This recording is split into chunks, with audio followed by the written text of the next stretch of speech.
اعوذ باللہ من الشیطان الرجیم، بسم اللہ الرحمن الرحیم۔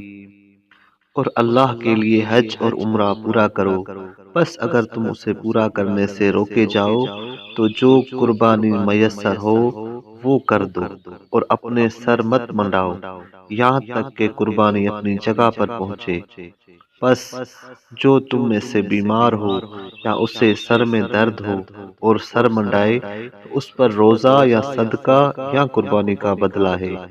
بس جب تمہیں امن نصیب ہو تو جو حج میں عمرہ کو ملا کر تمتع ہو تو اس پر وہ قربانی ہے جو اسے میسر ہو۔ بس جو قربانی کا جانور نہ پائے تو اس پر حج کے ایام میں 3 روزے اور 7 روزے اس وقت ہے جب تم گھر لوٹ کر آؤ۔ یہ پورے 10 روزے ہیں۔ یہ قربانی یا روزے اس شخص کے لیے ہیں جس کے گھر والے بیت اللہ میں موجود ہیں، یعنی مکے والوں میں سے ہوں۔ اور اللہ سے ڈرو اور جان لو کہ بے شک اللہ سخت سزا دینے والا ہے۔ حج مقرر کردہ چند ماہ ہے، بس جو اس میں خود پر حج کو فرض کرے تو پھر اس حج میں بیویوں کے ساتھ جمع کرنا اور گالی دینا اور گناہ کرنا اور جھگڑا جائز نہیں ہے، اور تم جو بھی نیکی کرتے ہو اسے اللہ جانتا ہے۔ اور سامان سفر ساتھ لے لو، بے شک سب سے بہترین سامان سفر پرہیزگاری ہے۔ اور اے عقل مندو، مجھی سے ڈرو۔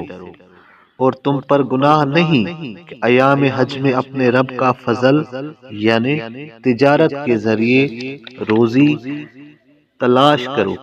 بس جب تم عرفات سے لوٹو تو مزدلفہ میں اللہ کو خوب یاد کرو اور اسے یاد کرو جس طرح اس نے تمہیں ہدایت بخشی، اگرچہ اس ہدایت سے پہلے تم گمراہوں میں سے تھے۔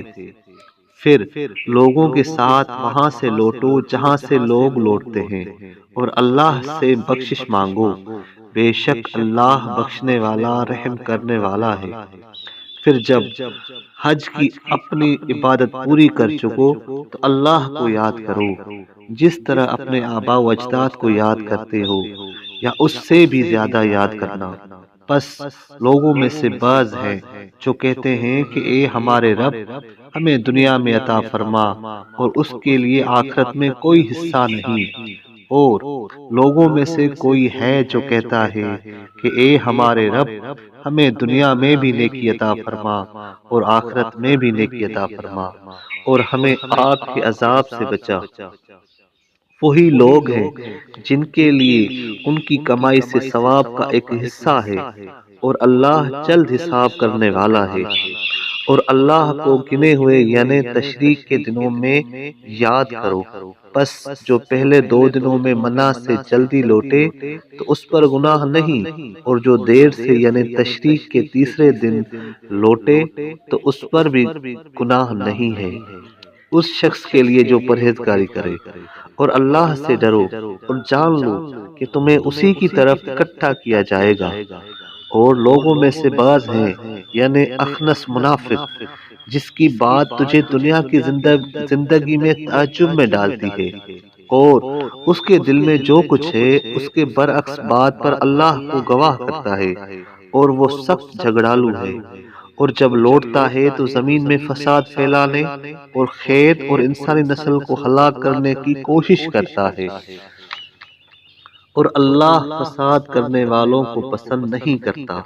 اور جب اسے کہا جاتا ہے کہ اللہ سے ڈرو تو اسے جاہلیت کی ہمت گناہ پر ابھارتی ہے، بس اس کے لیے دوزخ کافی ہے، اور البتہ دوزخ رہنے کا بدترین جگہ ہے۔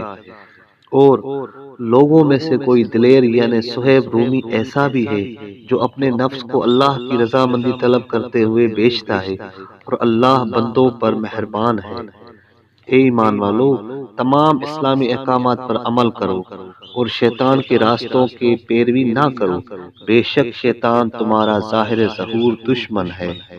صدق اللہ العلی العظیم۔